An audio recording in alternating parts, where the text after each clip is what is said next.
The crash was not the sort of cinematic disaster Kale imagined when he thought of dying in space. No fireballs, no epic explosion to immortalize his end.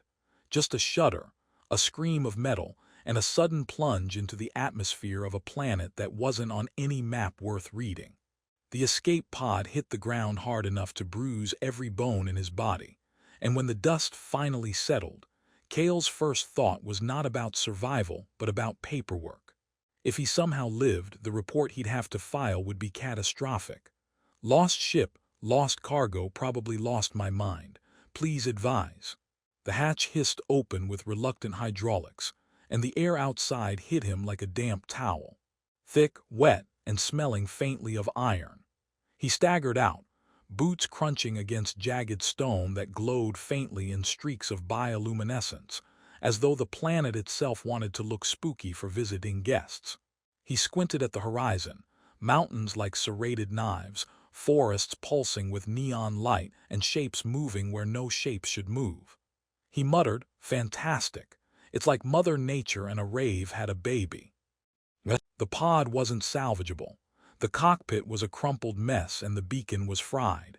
His pistol, standard issue, energy cell half dead, looked suddenly like the universe's idea of a cruel joke. He checked the tiny survival kit. 2 ration bars, a filter straw, and a flare gun. He groaned. "Wonderful. Monsters everywhere, and I'll be throwing protein bars at them for defense. Maybe the flare will impress them." Night fell fast, like a curtain yanked down, and with it came sound. Screeches that rose and fell like alarms, low growls that vibrated through the rock beneath his boots, and the rustling of countless legs in the dark.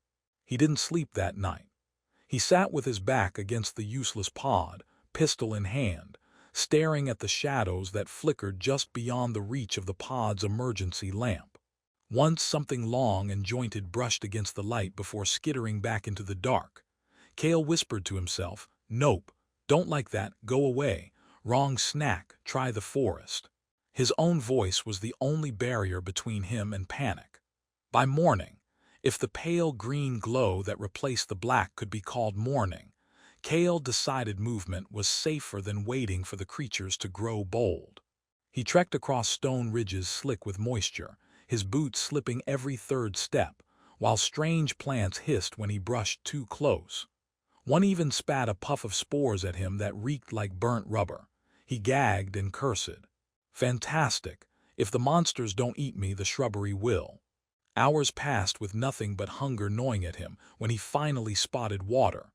A thin stream trickled down a gorge, reflecting alien light. He scrambled down, nearly twisting an ankle, and crouched to drink. The filter straw worked, though the taste was like sucking melted coins through plastic. He leaned back, wiping his mouth, and for the first time since the crash, he let himself breathe. Then came the sound.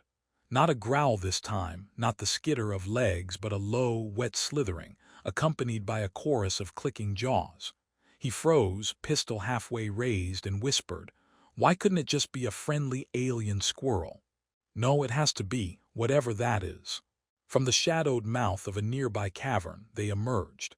6-legged things with too many eyes, mandibles that clacked like bones rattling in a drum. Their bodies shimmered faintly as though wrapped in oily light. One sniffed the air, mandibles dripping saliva onto the stone. Kale's instinct screamed run, but his legs felt welded to the ground. He raised the pistol, thumb trembling on the trigger. The beam shot wide, hissing against the rock wall. The creatures shrieked in unison, the sound slicing through his skull, and charged. Kale turned and bolted. The gorge funneled him into narrow passages, forcing him to scramble over rocks slick with moss. He fired blindly behind him, each shot draining the pistol's already fragile power cell. One beam clipped a creature, sending it tumbling, limbs twitching. The others screeched louder, furious now. He cursed, oh sure, because angering the giant bug monsters was exactly the plan. His chest burned, his legs ached, but adrenaline pushed him forward.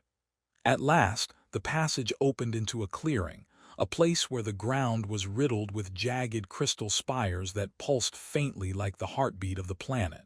Kale stumbled between them, ducking, weaving, praying the creatures were slower in this labyrinth.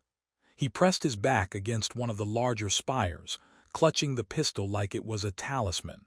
The clicking faded, then returned, then faded again as though the monsters circled just beyond sight. For a moment, silence. Kale exhaled, head against the crystal, sweat dripping down his temple. All right, not dead yet. That's progress. Next step, find a way off this rock before the welcome committee tries again. His laugh was shaky, too loud in the alien stillness. He swallowed it down and peered into the strange, glowing forest beyond the crystals. He had no map, no plan, and no allies. Just one broken human body and a half-dead pistol.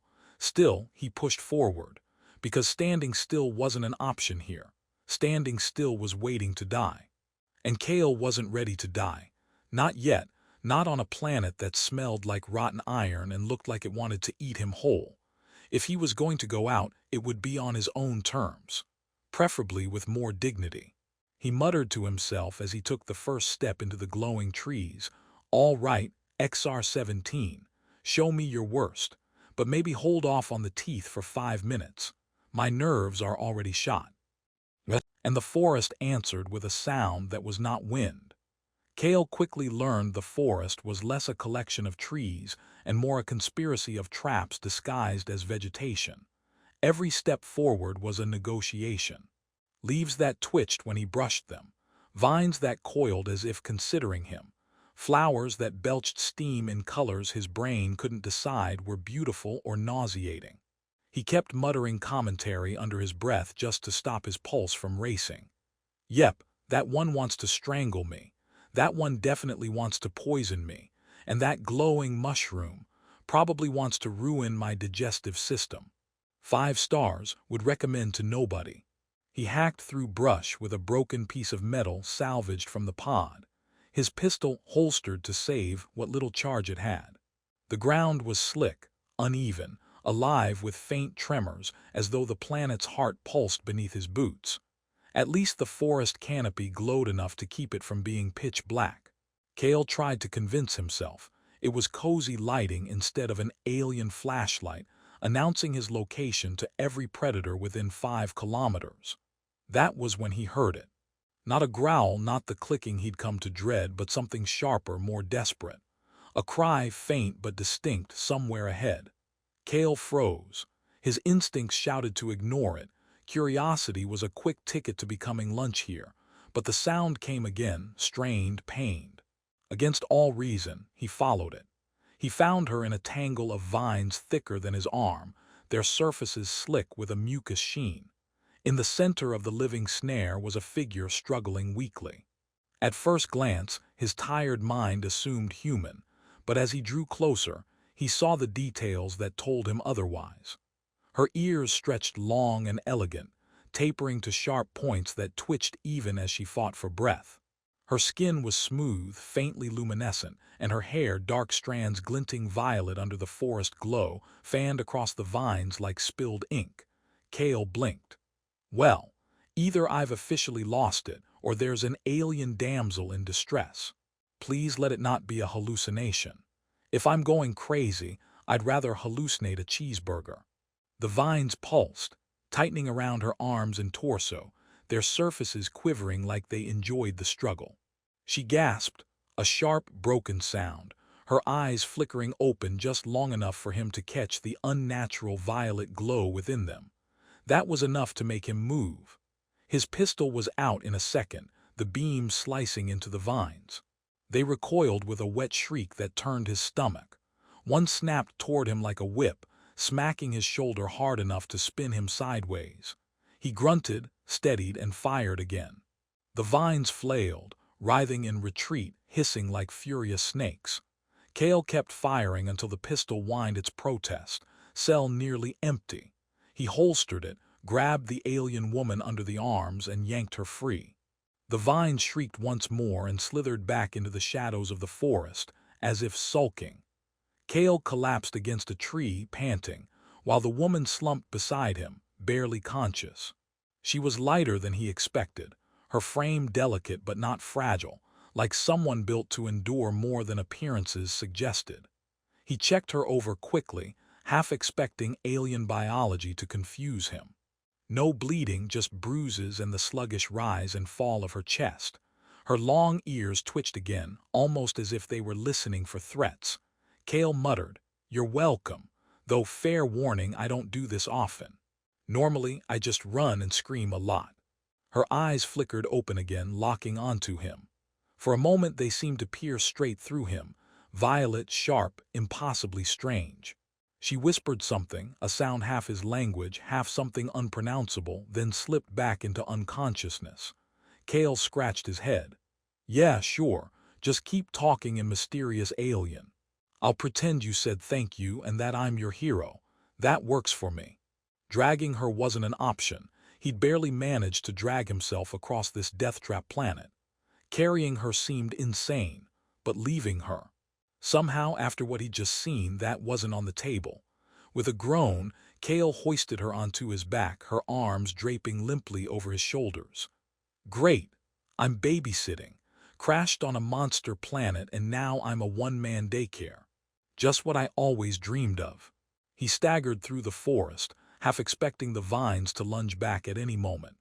Every rustle made him twitch, every shadow a threat. And yet the humor clung to his voice, thin armor against panic.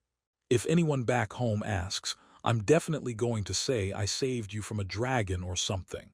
Makes me sound way cooler. Not, attacked by evil salad." After what felt like hours, Kale found a hollow in a ridge of stone, just deep enough to offer cover.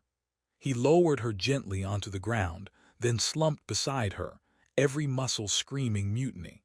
He checked her again, still breathing, still unconscious. He tore open one of his ration bars, grimaced at the taste, and muttered, "You're lucky you're out cold. This stuff tastes like recycled boot leather dipped in chalk. I'd share, but I wouldn't wish it on anyone." Silence stretched around them, broken only by distant cries of creatures he'd rather not meet. Kale leaned back against the stone, exhaustion creeping into his bones. He looked at her again, studying the oddness of her features, the alien beauty of them. Somehow, knowing he wasn't alone anymore dulled the sharp edge of terror. Still terrible, still impossible, but not crushing. He yawned, eyes heavy, muttering one last joke before sleep claimed him. "All right, mystery alien, don't eat me in my sleep. I saved you. That's like at least worth a nap." The forest for once stayed quiet. Kale woke to the sound of clicking, not the comforting kind like keys on a console, but the kind that meant something with too many mandibles was nearby. He sat bolt upright, fumbling for the pistol that still had less charge than a broken flashlight. His heart hammered in his chest until he realized the clicking wasn't outside, it was beside him. The alien girl had woken, and she was making the sound herself, a strange rhythm of clicks and soft words he didn't understand. Her violet eyes tracked him warily, and Kale raised his free hand in what he hoped was the universal sign for "please don't kill me while I'm trying to help." He cleared his throat. "Morning, or whatever counts as morning here. You feeling less like monster chow." She blinked, tilted her head, and then spoke in a halting mix of words, some recognizable, others alien. "You human." Kale grinned, trying to ignore the fact that she was glaring at him like he'd just stolen her favorite starship. "Yeah, human. Certified crash survivor, professional monster dodger, amateur comedian. That's me." Her ears twitched, and for some reason he found it distracting. They were almost expressive, flicking as though they were giving away emotions her face wouldn't show. She pointed at his chest. "Why help?" Kale hesitated, scratching the back of his neck. "Honestly, bad decision-making skills. It's kind of my specialty. Saw you tangled up, figured I'd rather shoot vines than sit around waiting for bug monsters to chew on me." He shrugged. "Plus, I've always had a weakness for pointy ears." Her expression flickered in confusion before she gave a small sound, half laugh, half scoff. Kale grinned wider. "See, that's progress. I'm hilarious in 2 languages now." She tried to sit up, wincing at the movement but managed to straighten against the rock wall. He handed her his canteen, filtered water that still tasted like melted batteries, and she sniffed at it suspiciously before drinking. "Name," she said after a moment. "Kale." He tapped his chest, then gestured at her. "And you?" She hesitated, then spoke with careful precision. "Celira." "Celira," Kale repeated, trying not to butcher the pronunciation. "Nice to meet you. Or, as nice as introductions can get on a planet where everything wants us dead."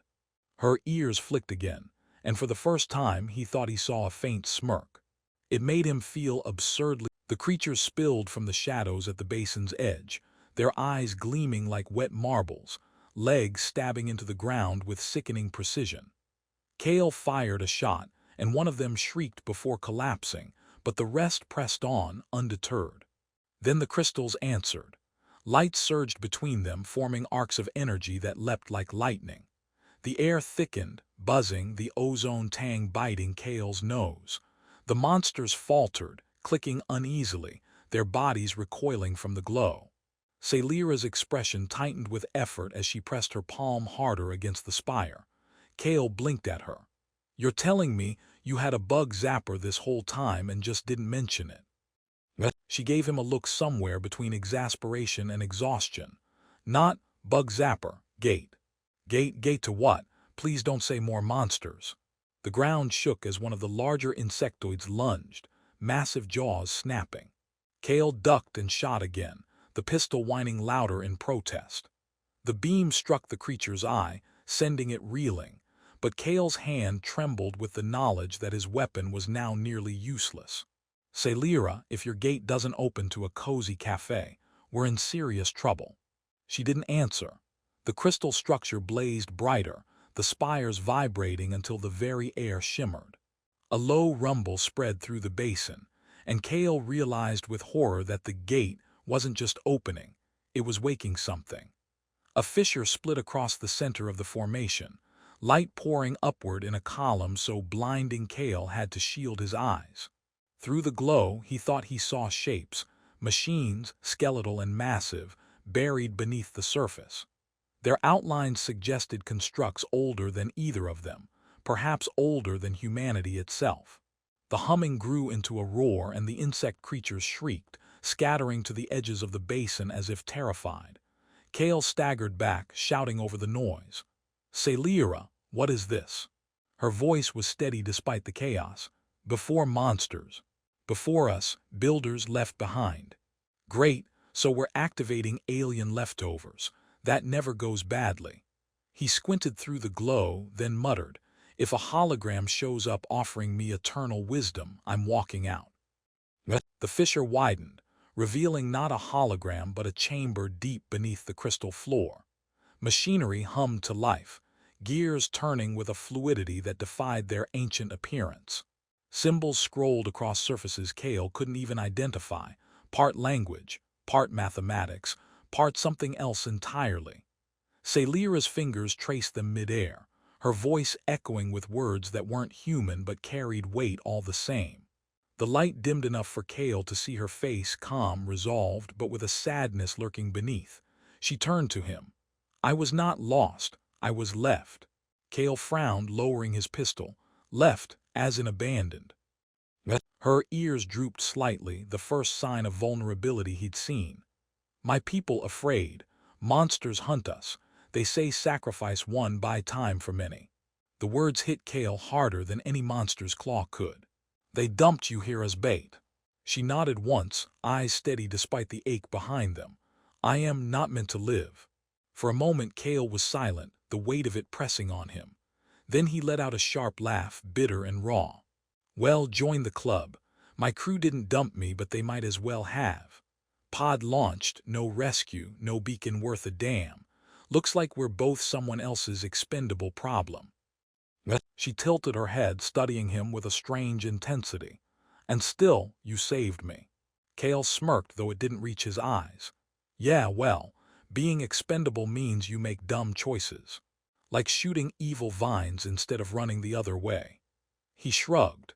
Besides, if I'm going to die here, might as well not be the only one telling bad jokes in the meantime. For the first time, Celira smiled. Not faintly, not guarded, but a real curve of her lips that softened the sharp lines of her face. Cale felt an unexpected warmth spread through his chest, foreign and dangerous in a place like this. The machinery below them shifted again, panels unfolding into what looked alarmingly like controls. Celira stepped toward them, her hands hovering. She glanced back at Cale. "We can call, signal, off this place." Cale exhaled, relief washing over him in a rush he hadn't let himself hope for. "A signal, finally. Music to my ears. Please tell me it doesn't also summon more bugs." Her smirk returned, small but real. "Maybe both." Cale groaned. "Figures, every silver lining here comes with teeth." Still, he moved to stand beside her, watching as she began to work the alien console. The hum of the crystals grew steadier, like a heart finding its rhythm. Above them, the insect creatures lingered at the basin's edge, chittering but unwilling to cross the glowing threshold. Cale tightened his grip on the pistol and muttered, "All right then. You handle the cosmic phone call. I'll keep the fan club at bay." Celira's hands danced across symbols only she understood, the light pulsing with each touch. And for the first time since the crash, Cale felt the weight of possibility pressing against the suffocating grip of despair. Not safe yet, not by a long shot, but maybe, just maybe, there was a way out. The air quaked as the crystals roared to life, light bursting from the basin in a beam that stabbed straight into the alien sky. Cale squinted against it, shielding his eyes with one arm. The signal was out. He didn't need Celira's translation to understand that much. The planet itself seemed to shudder in protest, a deep groan rolling through the stone under his boots. The insect horde reacted instantly. Their chittering rose into a furious crescendo, and dozens poured from the forest edge, swarming toward the basin. Cale raised his pistol, then remembered it was running on fumes. He grimaced. Right. Nearly useless gun, one human, one alien with glow-stick ears, and a whole army of bugs. Totally fair odds. Celira didn't look away from the console, her hands moving with sharp precision over symbols that shifted like liquid under her touch. "Hold them." Cale laughed incredulously. "Hold them? Sure. I'll just politely ask them to wait their turn while you finish dialing intergalactic tech support." He squeezed off a shot, the beam searing through the first creature to leap across the threshold. The pistol whined, the cell finally draining into silence. Cale looked at it mournfully. And that, my friend, was the last pew-pew. He hurled the useless weapon at the next monster, catching it right in the mandibles. The thing shrieked and stumbled, more annoyed than injured. Cale grabbed a shard of crystal from the ground, hefting it like a sword. "All right then, sharp rock it is, humanity's greatest invention." The swarm crashed against him, claws and jaws flashing in the pulsing light. Cale swung wildly, crystal edge biting into chitin. He ducked a snapping maw, rolled across the ground, came up gasping, hair plastered to his forehead with sweat. "I didn't sign up for this. I was supposed to be a pilot, not a one-man extermination crew." Celira shouted something in her language, sharp and commanding. The crystals blazed in response, arcs of energy leaping between them to scorch through the horde. Several creatures collapsed, twitching and smoking, but more pressed forward, relentless. Cale staggered beside her, slashing and kicking, barely keeping them from breaching her work. "Whatever you're doing," he gasped, "do it faster, or slower. Or you know what, just do it better." Her ears flicked, betraying the ghost of a smirk even as sweat ran down her temple. "Almost." Cale gritted his teeth, driving the crystal shard into another insect's thorax. It screamed, thrashing as he shoved it away. His arms ached, lungs burned, every instinct screaming to run. But something in him refused. For once, he wasn't just fighting for himself. He was fighting because she believed he could. The signal beam pulsed brighter, then stabilized, a column of steady light piercing the sky. Celira sagged against the console, relief flashing across her face. "Done." Kale glanced at the beam, then back at the monsters still clawing toward them. Great, signals out. Now all we have to do is not die in the next 5 minutes before anyone shows up. As if the planet itself had a sense of humor, the ground shook harder, fissures splitting across the basin. The largest of the insectoids emerged, towering over the others, its mandibles clacking in furious rhythm. Kale stared at it, then